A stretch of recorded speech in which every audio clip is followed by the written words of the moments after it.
So you can tell yourself the effort part is the good part. I know it's painful. I know this doesn't feel good, but I'm focused on this. I'm going to start to access the reward. When we focus only on the trophy, only on the grade, only on the win, you undermine that entire process. The ability to access this pleasure from effort is without question the most powerful aspect of dopamine. And the beautiful thing is it's accessible to all of us.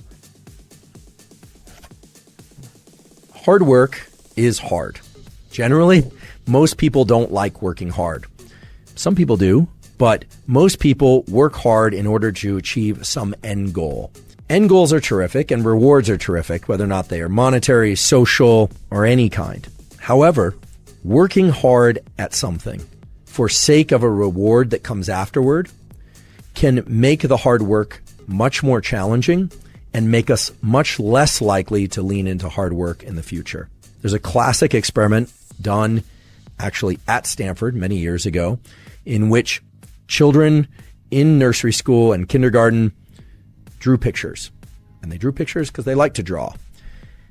The researchers took kids that like to draw and they started giving them a reward for drawing. The reward generally was a gold star or something that a young child would find rewarding. Then they stopped giving them the gold star. And what they found is the children had a much lower tendency to draw on their own. No reward. Now, remember, this was an activity that prior to receiving a reward, the children intrinsically enjoyed and selected to do. No one was telling them to draw. What this relates to is so-called intrinsic versus extrinsic reinforcement.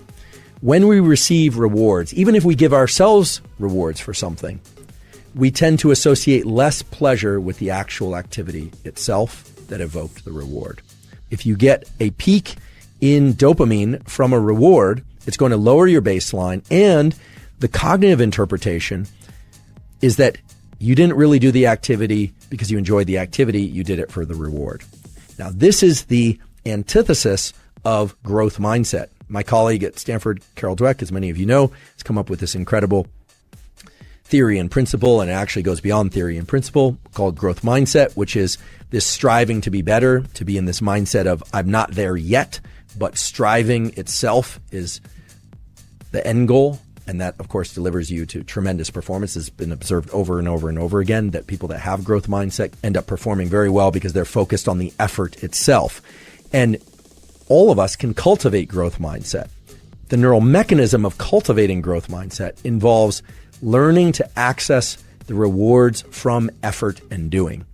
And that's hard to do because you have to tell yourself, okay, this effort is great. This effort is pleasurable, even though you might actually be in a state of physical pain from the exercise. Or I can recall this from college, just feeling like I wanted to get up from my desk, but forcing myself to study, forcing myself. What you find over time is that you can evoke dopamine release from the friction and the challenge that you happen to be in. You completely eliminate the ability to generate those circuits and the rewarding process of being able to reward friction while in effort if you are focused only on the goal that comes at the end. So if you say, oh, I'm going to do this very hard thing and I'm going to push and push and push and push for that end goal that comes later, not only do you enjoy the process of what you're doing less, you actually make it more painful while you're engaging in it.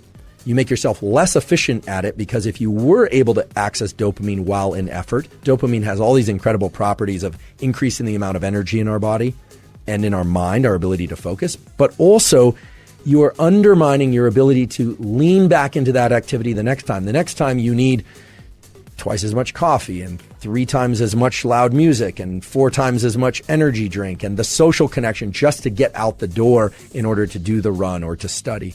So what's more beneficial is to attach the feeling of friction and effort to an internally generated reward system. You're not just pursuing the things that are innately pleasurable. So you can tell yourself the effort part is the good part. I know it's painful. I know this doesn't feel good, but I'm focused on this. I'm going to start to access the reward. You will find the rewards, meaning the dopamine release inside of effort if you repeat this over and over again.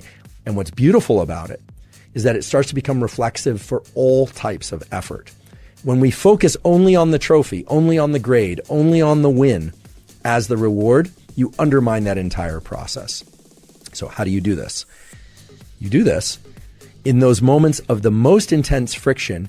You tell yourself, this is very painful, and because it's painful, it will evoke an increase in dopamine release later, meaning it will increase my baseline in dopamine. But you also have to tell yourself that in that moment, you are doing it by choice and you're doing it because you love it. And I know that sounds like lying to yourself, and in some ways it is lying to yourself, but it's lying to yourself in the context of a truth, which is that you want it to feel better. You want it to feel even pleasurable. Now, this is very far and away different from thinking about the reward that comes at the end, the hot fudge sundae for after you cross the finish line. And you can replace hot fudge sundae with whatever reward happens to be appealing to you. We revere people who are capable of doing what I'm describing. David Goggins comes to mind as a really good example. Many of you are probably familiar with David Goggins, former Navy SEAL, who essentially has made a post-military career out of explaining and sharing his process of turning the effort into the reward. The ability to access this pleasure from effort is without question the most powerful aspect of dopamine and our biology of dopamine. And the beautiful thing is it's accessible to all of us. But just to highlight the things that can interfere with and prevent you from getting dopamine release from effort itself, don't spike dopamine prior to engaging in effort. And don't spike dopamine after engaging in effort. Learn to spike your dopamine from effort itself.